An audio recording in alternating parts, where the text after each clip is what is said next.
Wow, what a game. So, if you didn't know, on Tuesday night, the Vancouver Canucks played their 26th game of the season against the New Jersey Devils, a team that they only play twice a year, and yet there was a ton of hype heading into it. But why? Well, because of these two. Meet Jim and Ellen. These two calm-demeanored people raised three of the most elite hockey players we've ever seen: Quinn, Jack, and Luke Hughes, and they were all playing in the same game for the first time on Tuesday night. Jack and Luke from the New Jersey Devils versus their big brother Quinn from the Vancouver Canucks. The league was marketing the hell out of this game, and I'm happy to tell you that it lived up to every bit of the hype. Let's go period by period because a lot happened in this game. Starting in the first, the Canucks came out throwing their weight around with a big hit from Miller and an even bigger hit from Zadorov. But watch this. Quinn Hughes sort of gets lost in no man's land here, and it leads to a short breakaway for Jesper Bratt. Luckily, Thatcher Demko was there to save the day, but then less than 20 seconds later, as if to say, here, try again, Filip Hronek loses the puck on the boards, leading to another chance for Jesper Bratt, but this time he goes 5-hole and he scores. New segment. Was this goal Thatcher Demko's fault?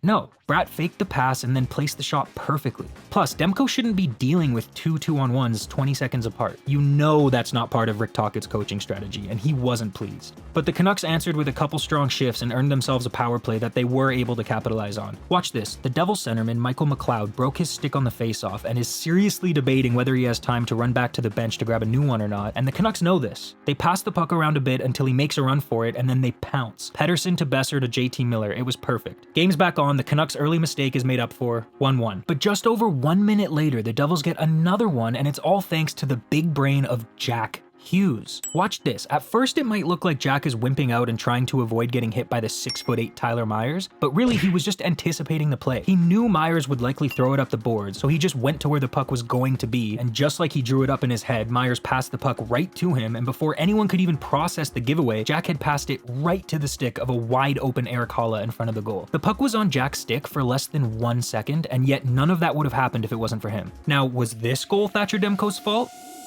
No. Myers should have been smarter with the puck, and Eric Haula should not have been wide open in front of the net. But then Haula took a penalty, and the Canucks were right back on the power play. And man, they came so close to scoring. Like, extremely close. Devils goalie Vitek Vanacek made two incredible saves to keep the score 2-1. And with just under 3 minutes left in the period, Jack was back for more, but this time it was him scoring to make it 3-1. Now, was this goal Thatcher Demko's fault? No. I hate to say it, but this was another silly mistake by the Canucks. But this time it was Teddy Bluger. He lost the faceoff and started puck watching instead of tying up Jack Hughes. Even the best goalie in the world wouldn't have been able to stop that. But now we're up to 3 goals on only 7 shots, and you know there's people not watching the game, just checking for updates on their phone, thinking, man, Demko's playing terribly tonight. He's not. Everyone else is. And then just over a minute later, while they were still announcing the Jack Hughes goal, the Devils scored again, and this time it was Michael McLeod. I guess he finally found his stick. Now, was this goal Thatcher Demko's fault? Again, no. Surprisingly, it was Quinn Hughes who was caught standing still, leaving his man wide open, and when the rebound popped out, he was too slow to get to it. And even that wasn't it for the first period. With just under 20 seconds left, Dakota Joshua scored to make it 4-2. Now, for anyone keeping score, I'm giving that first period to Jack Hughes. Now, I don't know what was said in the Canucks locker room in between periods, but whatever it was worked, because they played way better defensively in the second period. However, they weren't nearly as dangerous offensively. They came close to scoring a couple times, and Demko kept them in it with a nice save on a clean John Marino breakaway here, but the score stayed 4-2 until the very last minute of the second period. With just under 45 seconds left, Luke Hughes, of course, draws a penalty and scores on the power play thanks to a sweet pass from his big brother Jack. Are you kidding me? Y'all had to have 3 of them? Just kidding. I'm giving the second period to Luke Hughes. Jack 1, Luke 1, Quinn 0, Devils 5, Canucks 2. But big bro Quinn was not about to let his younger brothers push him around on national television in front of their parents in his home team's rink.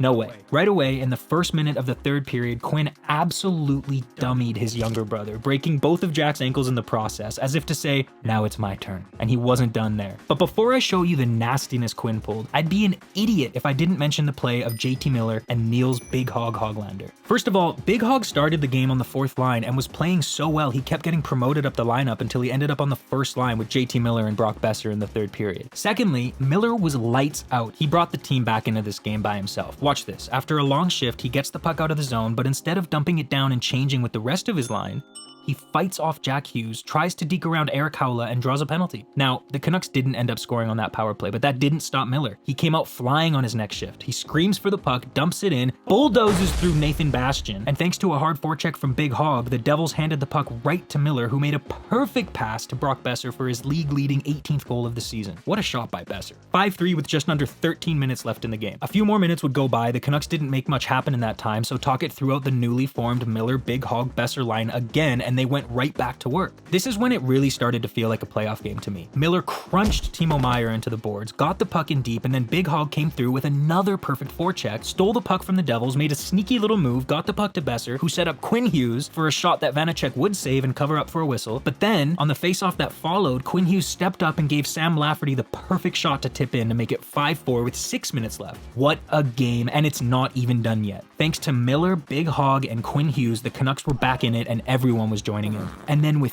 3.5 minutes left, this happened. Myers on him, Hughes, nice move in the line. Tried a shot, that was blocked, gets it again. Hughes puts it on goal, rebound, Hoglander scores! Hughes, Big Hog! Hoglander! Are you kidding me? First of all, what a move by Quinn Hughes. During the broadcast, when they showed the replay of this goal, Ray Ferraro called Quinn Hughes an escape artist, and I loved that. That's exactly what he is. He finds a way to make things happen even in the smallest of spaces. This goal was all because of him. And then to have Nils Hoglander be the one to get the rebound to tie it up, storybook. This is a storybook ending. 5-5 with just under, the Devils scored. No! 33 seconds left. No! God, please! No!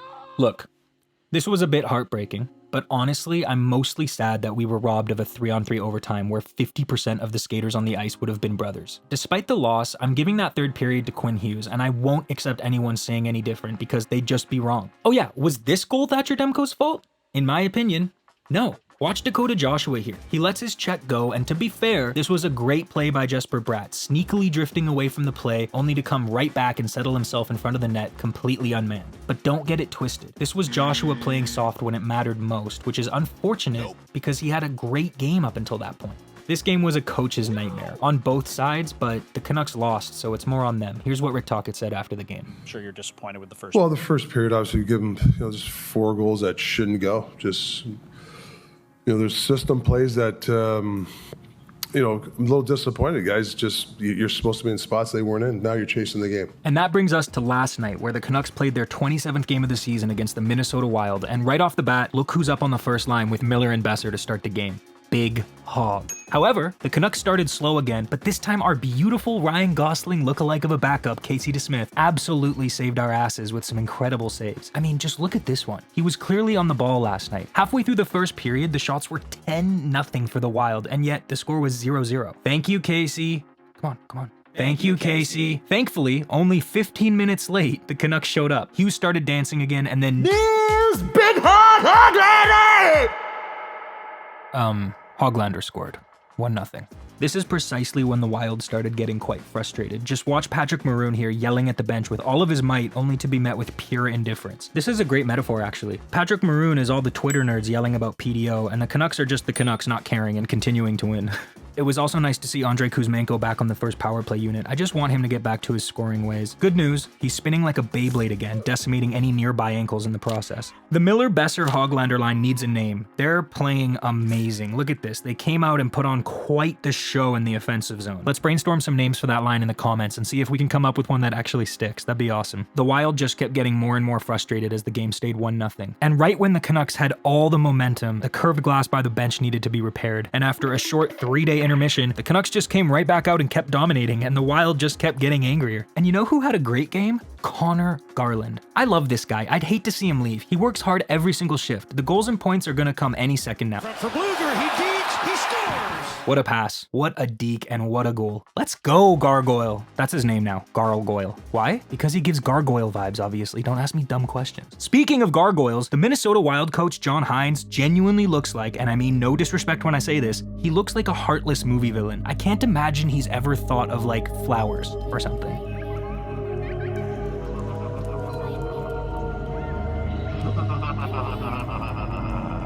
Anyway, that was it. The Canucks won 2-0. Casey DeSmith with the shutout. Neil's big hog Hoglander with the game-winning goal. The Canucks are now 17-9-1, good enough for 3rd in their division, 3rd in their conference, and 5th in the league. Anyway, in my last couple videos, I asked you guys if you had any hot takes or controversial opinions related to the Canucks or the NHL in general, and here's what you said. Hoglander will be better than Podkolzin and will play on either the first or second line in 2 years. And Petey needs a better finisher on his line to reach his full potential. First of all, we have no idea what Podkolzin is going to become, so I'm just going to say no comment on that first note because I'm not psychic, I have no clue. However, I totally agree that Pettersson needs a better winger to play with, but I do think that player is Kuzmenko. We already know that they have great chemistry together based on last season, so I think what this really boils down to is whether or not Kuzmenko can get back to form and remain consistent. So I'll leave it at that. The Canucks have gotten worse over the past 4 or 5 games. The spark isn't there as much, but don't get me wrong, it's still much better than last year's performance. They're actually a decent team. I just feel like they've stepped back a tiny bit. You're absolutely right, they have. In fact, they've lost 7 of their last 13 games, and that's not great.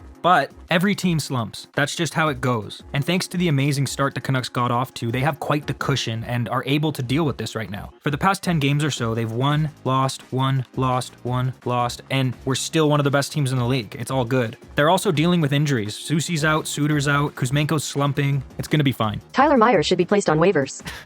Okay, well, I don't know about that. Tyler Myers isn't playing great right now. He's making a lot of mistakes, and it's frustrating, I get it. But the real reason that's happening is because Soucy is out of the lineup. The problem right now is that he's just playing above his workload. He shouldn't be playing 22 plus minutes a night, you know, but he has to right now. And what that comes back to is just the Canucks don't really have that much depth on defense. But there's no reason to be mad about that. It's a product of the previous management. Our current management has done a great job of addressing the issue, getting Cole, Soucy, and now Zadorov. It'll be all right, don't worry. Nets need to get a little smaller, or goalie gear needs to get a little bigger. Disagree. I actually think the NHL should make every goalie this size. There'd be way more goals. We'd finally see some of Gretzky's records broken. Who wouldn't want that? Not even a hot take, since it's probable. If the Canucks lose to Vegas tonight, they need to consider a rebuild and build an actual cup contending team. The stock around Petey, Hughes, and Besser right now would give them so much to work with, let alone Demko. DeSmith is a playoff goalie already, so they wouldn't even need to replace him. They moved Petey, Hughes, Besser, maybe Kuzi, and a few others for draft picks and young guns. Give it 3 years to cook and Vancouver could have a cup under their jock straps. What?